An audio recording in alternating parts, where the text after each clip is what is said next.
Hello dear friends, मैं सुमन और स्वागत करती हूँ आपका अपने चैनल आपकी सहेली सुमन में। फ्रेंड्स, आज के वीडियो में हम बात करेंगे इम्प्लांटेशन प्रोसेस के दौरान एक महिला के शरीर में क्या क्या बदलाव आते हैं।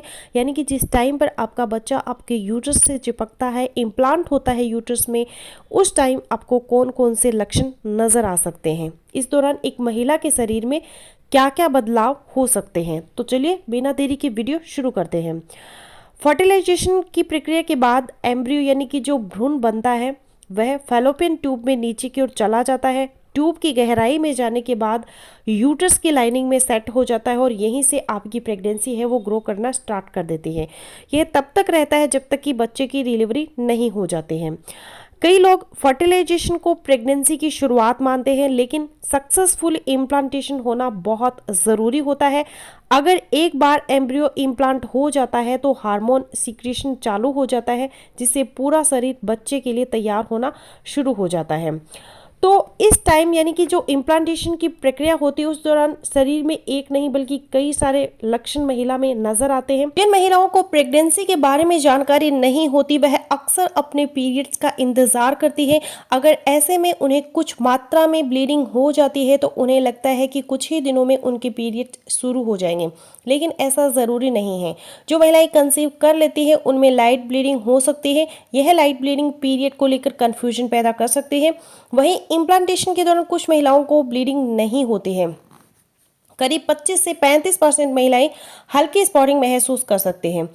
यह ब्लीडिंग पिंक से ब्राउन कलर में हो सकती है, लेकिन इसमें कोई क्लॉट नहीं होता है। महिलाओं में यह ब्लीडिंग 1 से 2 दिन तक कम मात्रा में हो सकती है। अगर आपको भी ऐसी ब्लीडिंग हुई है और उसके बाद अचानक से पीरियड या फिर ब्लीडिंग जैसा कुछ भी ना हो तो आप प्रेग्नेंट हो सकते हैं। ऐसे में आपको प्रेगनेंसी टेस्ट जरूर करना चाहिए। दूसरा है स्टमक क्रैम्प या फिर पेट में एंटर होना। जैसा कि हमने आपको पहले ही बताया कि इम्प्लांटेशन के दौरान महिलाओं को कुछ लक्षण नज़र आ सकते हैं, वहीं कुछ महिलाओं को एक भी लक्षण नज़र नहीं आता है। पेट में ऐंठन या दर्द होने की समस्या भी इम्प्लांटेशन के लक्षण में से एक है। कुछ महिलाओं को हार्मोन में बदलाव के कारण पेट में ऐंठन की समस्या पैदा हो सकती है। यह 1 से 2 दिन तक हो सकती है। आपको पेट में ऐंठन का एहसास तब होगा जब आपके पीरियड्स का समय होगा। ऐसे में कुछ महिलाओं को ये शंका बनी रहती है कि शायद उनके पीरियड शुरू होने वाला है, इसलिए उनके पेट में ऐंठन हो रही है। तीसरा, थकान का एहसास होना।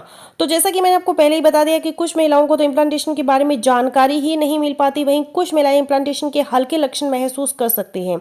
इन लक्षणों के कारण प्रेगनेंसी के बारे में जानकारी पहले से ही मिल सकती है। इसके साथ ही कुछ महिलाएं स्तनों में सूजन, थकावट को एहसास होना, सिर में दर्द होना आदि लक्षण भी महसूस कर सकते हैं। ऐसा इसलिए क्योंकि हार्मोन में बदलाव के कारण ऐसा होता है। अब हम ये जानते हैं इम्प्लांटेशन के कितने दिनों बाद प्रेगनेंसी टेस्ट है वो करना चाहिए। तो जो फर्टिलाइजेशन की प्रक्रिया हो गई, इम्प्लांटेशन हो गया, तो ऐसे में लक्षणों को देखने के बाद टेस्ट कब करना चाहिए।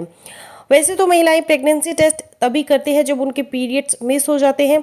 अगर आपको प्रेगनेंसी टेस्ट करने की जल्दी है तो आप फर्टिलाइजेशन के करीब 19 दिन के बाद प्रेगनेंसी टेस्ट कर सकते हैं। प्रेगनेंसी टेस्ट आपको तभी सही से मालूम चलेगा जब एचसीजी हार्मोन प्रोडक्शन शुरू हो जाएगा। यूट्रस में एम्ब्रियो के इम्प्लांट हो जाने के बाद पर्याप्त मात्रा में एचसीजी हार्मोन बनने लगता है। 19 से 20 दिनों के बाद ऐसा होता है। इस दौरान प्रेगनेंसी किट से प्रेगनेंसी टेस्ट आप कर सकते हैं। सो फ्रेंड्स, ये था मेरा आज का वीडियो जिसमें आप लोगों को इम्प्लांटेशन प्रोसेस के दौरान बॉडी में क्या क्या बदलाव होते हैं के बारे में जानने को मिला। सो आई होपफुल मेरा आज का वीडियो आप लोगों के लिए यूजफुल रहेगा। सो मिलते हैं नेक्स्ट वीडियो में, तब तक के लिए बाय बाय।